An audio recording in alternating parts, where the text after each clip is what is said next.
Hi friends, எல்லாருக்கும் வணக்கம். Welcome to Madhunisha vlogs. Friends, இன்றைக்கி என்ன வீடியோ பார்க்க போகிறீங்கன்னா, ஈவினிங் டு மார்னிங் என்னுடைய ரொட்டீன் விலாக் தான் பார்க்க போகிறீங்க. வாங்க வீடியோக்குள்ளே போகலாம். இப்போ தான் நம்ம சேனலை ஃபஸ்ட் டைம் பார்க்குறீங்க அப்படின்னா ப்ளீஸ் மறக்காமல் லைக் பண்ணி நம்ம சேனலை சப்ஸ்கிரைப் பண்ணி வச்சுங்க. அப்போ தான் நான் அப்புறம் கிராமத்து வாழ்க்கை என்னுடைய லைஃப் ஸ்டைல் எல்லாம் உங்களை வந்து சேரும். இப்போ வாங்க வீடியோக்குள்ளே போகலாம். இது வந்து மண்டே ஈவினிங் எடுத்த வீடியோ தான். ஈவினிங் வந்து ஏற்கனவே ஒரு 11 மணிக்கு மேலே வந்து ஆட்டோ பிடிச்சின்னு வந்து கட்டிட்டேன். அதுக்கப்புறம் ஒரு 11 மணிக்கு ஒரு டைம் தீனி வச்சு தண்ணி வச்சுடுவேன். இப்போ அடிக்கிற வெயிலுக்கு சரின்னு சொல்லிட்டு ஒரு 4 மணிக்கு மேலே கொஞ்சமாக பொட்டும் தண்ணியும் வச்சுட்டு போனேன். தண்ணி இருக்கான்னு பார்த்தா தண்ணி இருந்தது. சரின்னு சொல்லிட்டு வச்சுட்டு வந்தால் அவ்வளோ பசி மாதிரி தெரியுது. முதல்ல தண்ணியை தான் குடித்தாங்களே. தண்ணி குடிச்சிட்டு அதுக்கப்புறமா பொட்டு சாப்பிட்டுட்டு இருந்தாங்க. எல்லோரும் ஒன்றா சாப்பிட்டுட்டு இருந்தாங்க. இதெல்லாம் பார்க்குறப்ப மனசு கொஞ்சம் நிறைவாகவே இருந்தது. ஏன்னா அடிக்கிற வெயிலுக்கு ஒன்றும் தாக்கவே பிடிக்க முடியல. இது காலையில் போட்ட கோலம் அப்படியே நல்லா தான் இருந்தது. அப்படின்றதுனால வாசலை மட்டும் லைட்டாக கூட்டி விட்டுட்டு அதுக்கப்புறமா அந்த கோலம் அப்படியே இருக்கட்டும் அப்படின்னு விட்டுட்டேன். அதுக்கப்புறம் இந்த அலரி செடி வந்து இப்போ தான் பூ பூத்துருக்கேன். ரொம்ப நாள் கழித்து இப்போ தான் பூ பூத்துருக்கேன். சரின்னு சொல்லிட்டு அதெல்லாம் பார்த்துட்டு இருந்தேன். இது வந்து பொட்டு எடுத்துன்னு போய் வைக்கிறதுக்கு முன்னாடி எடுத்த வீடியோ. எடுத்துன்னு போய் வச்சுட்டு அதுக்கப்புறமா கொஞ்சம் வத்தல் வந்து போட்டு வச்சுருந்தோம்ல, அது வந்து இன்னுமே நல்லாவே காயலை. அப்படின்றதுனால எடுத்துன்னு போய் வெயிலில் வச்சுருந்தேன். அதையுமே எடுத்துன்னு வந்துட்டு அப்போவுமே இன்னும் காயலை. அதை பார்த்ததுமே குட்டி பொண்ணு எனக்கு பப்பு பொரிச்சித்தான்னு கேட்டுகிட்டே இருந்தேன். சரின்னு சொல்லிவிட்டு சின்னதாக இருக்கிறதெல்லாம் கொஞ்சம் நல்லா காஞ்சாப்பில் இருந்தது. சரி, அதை மட்டும் பொறுக்கி கொஞ்சமாக பொரிச்சு கொடுத்துட்டேன். அப்படி பொரிச்சு கொடுக்கல அப்படின்னாலே அவள் அழ ஆரம்பிச்சிடுவா. அவள் அழுகியே சமாளிக்கவே முடியாது.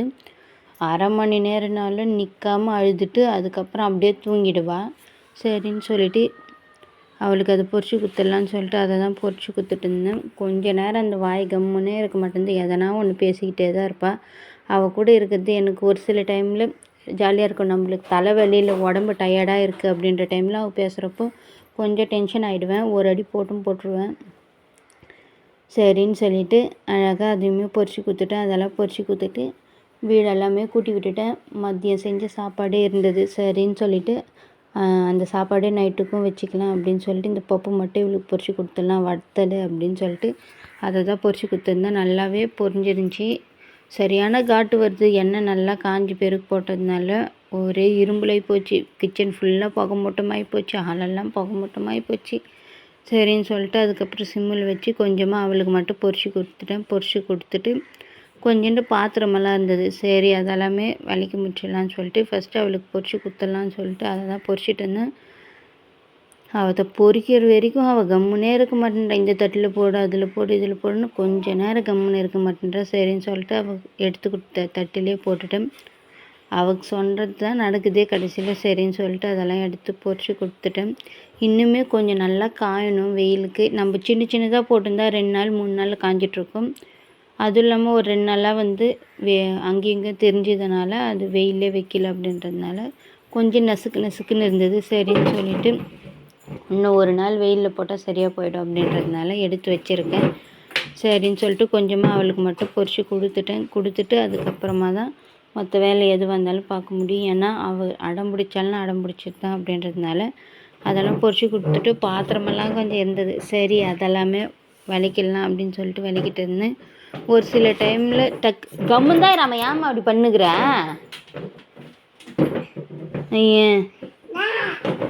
போமா. அதுக்கப்புறம் பாத்திரமெல்லாம் கொஞ்சம் இருந்தது. அதெல்லாமே விலைக்கு முடிச்சுட்டு அந்த பழைய சாதம் மதியம் வச்சுதே இருந்தது. சரி, அதையே சாப்பிட்டு முடிச்சிட்டோம். இது வந்து மறுநாள் காலையில் எடுத்த வீடியோ தான். அதுக்கப்புறம் காலையில் என்ன ஆச்சுன்னே தெரில. குட்டி பொண்ணு நான் கோலம் போட்டுன்னு இருந்தால் அவள் வந்து அலப்பறை பண்ணிட்டு இருந்தால் மேலே தலை அடிச்சிட்டு இருந்தா. என்னன்னு தெரியல. வேணாம்மா கோலம் நான் போட்டுக்கிறேன் விடுமான்னு சொன்னதுக்கு அந்த அடி என்ன அடிக்கிறான். சரின்னு சொல்லிவிட்டு அவள் இது பண்ணிட்டு இருந்தா. காலையிலே குட்டி பொண்ணு தூங்கினா இவன் மூச்சுன்னு இருப்பா, இவ தூங்குறப்போ குட்டி பொண்ணு மூச்சுக்குவா. 2 பேரையும் சமாளிக்கவே முடியாது.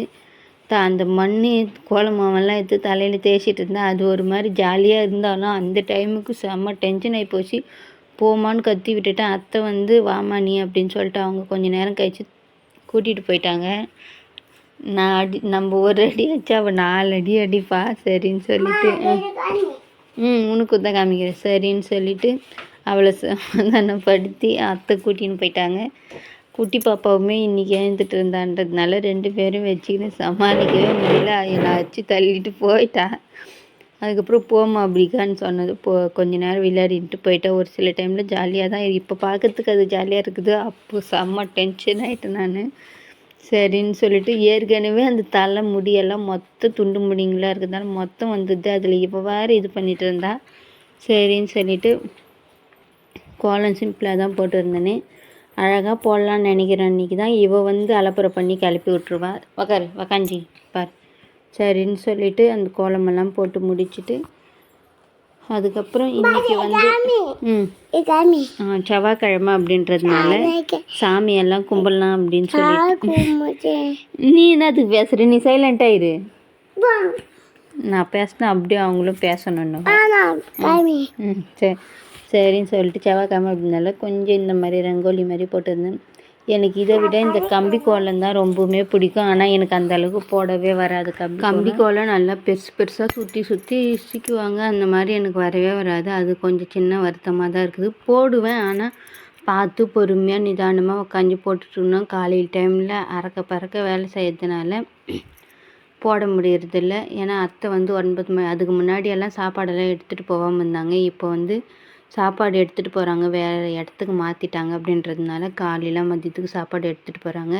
அவங்க 9 மணிக்கெல்லாம் கிளம்பிடுவாங்க. நானும் 8:30 8:45 சமையல் செஞ்சால் தான் அத்தைக்கும் கொடுத்து விட முடியும். அப்படின்றதுனால பொறுமையாக போட்டிருக்க முடியாதுன்னு சொல்லிட்டு சிம்பிளாக தெரிஞ்ச மாதிரி போட்டு விட்டுருவேன். அடிக்கிற வெயிலுக்கு கூழ் காய்ச்சி சாப்பிட்டா நல்லாயிருக்கும் அப்படின்னு சொல்லிட்டு கூழுக்கு இந்த மாப்பானைன்னு சொல்லுவாங்க, அதாவது ராகி மாவு தான்.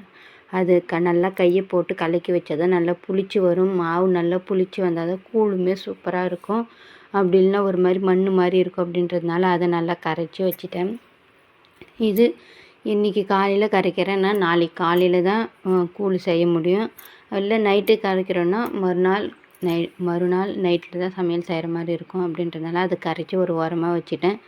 சாப்பாட்டுக்கு அரிசியுமே ஒலை காஞ்சிருச்சு. அரிசியுமே போட்டுட்டு சாம்பார் முள்ளங்கி சாம்பார் வச்சுருந்தேன். சிம்பிளாக தான் செஞ்சுட்டு அதெல்லாம் வீடியோ எடுக்க முடியல, டைம் இல்லை அப்படின்றதுனால சரின்னு சொல்லிட்டு அதெல்லாம் இது பண்ணிவிட்டு பாத்திரமெல்லாம் விளக்கிட்டு குட்டி பாப்பாவை குளிக்க வச்சுட்டு அதுக்கப்புறம் இந்த ஸ்டவ்வை துடைச்சி விட்றது தான் பெரிய வேலை. அதுக்கப்புறம் மொத்தமாக துடைச்சி விட்டுட்டேன். மொத்தமாக துடைச்சி முடிக்கிறதுக்கே ஒரு 10 மணி ஆகிடும். அதுக்கப்புறம் உக்காஞ்சி சாப்பிட்டுட்டு, ஏன்னா குட்டி பாப்பாவை தூங்க வச்சா தான் நம்ம மற்ற வேலையை செய்ய முடியும். அப்படின்றதுனால அவங்கள தூங்க வச்சுட்டு மாப்பானை கரைச்சி வச்சு இதெல்லாம் ஓரமாக எடுத்து வச்சுட்டு மொத்தமாக கழுவி தள்ளிட்டு ஈவினிங் போல் சாமி கும்பிட்டுக்கலாம் அப்படின்னு சொல்லிட்டு இப்போதைக்கு எல்லாத்தையும் க்ளீனாக ரெடி பண்ணி வச்சிட்டோம்னா அதுக்கப்புறம் ஈஸியாக இருக்கும் நம்மளுக்கு சாமி கும்பிட்றதுக்கும் அப்படின்னு சொல்லிட்டு எல்லாத்தையும் முடிஞ்ச அளவுக்கு நல்லா க்ளீன் பண்ணி துடைச்சி விட்டுட்டேன். மொத்தமாக துடைக்கிறதுக்கு இந்த கிச்சனு வேலை இன்னும் ஃபுல்லாக டீப் க்ளீன் பண்ணணும் அப்படின்னா கரெக்டாக ஒரு நாள் ஃபுல்லாக ஆகிடும். அந்த அளவுக்கு அங்கங்கே ஒன்று வச்சு வச்சுருக்கேன். டக்குன்னு கிச்சன் மெஸ்ஸி ஆகிடுது. அதனால் முடிஞ்ச அளவுக்கு அப்போத்துக்கு அப்போயே க்ளீன் பண்ணிவிடுவேன். அந்த ட்ரேங்கெல்லாம் அப்படியே இருக்குது. சரி இருக்கட்டும், அது என்னென்னா ஒரு நாள் பார்த்துக்கலாம். ஏன்னா அத்தை வீட்டில் இருக்கிறப்ப அத்தை பாப்பாவை பார்த்துனாங்கன்னா நான் அதை க்ளீன் பண்ணிவிடுவேன். அப்படின்றதுனால அந்த பக்கமே போகலை. வேணுன்றது மட்டும் அங்கேருந்து எடுத்துகிட்ருக்கேன்.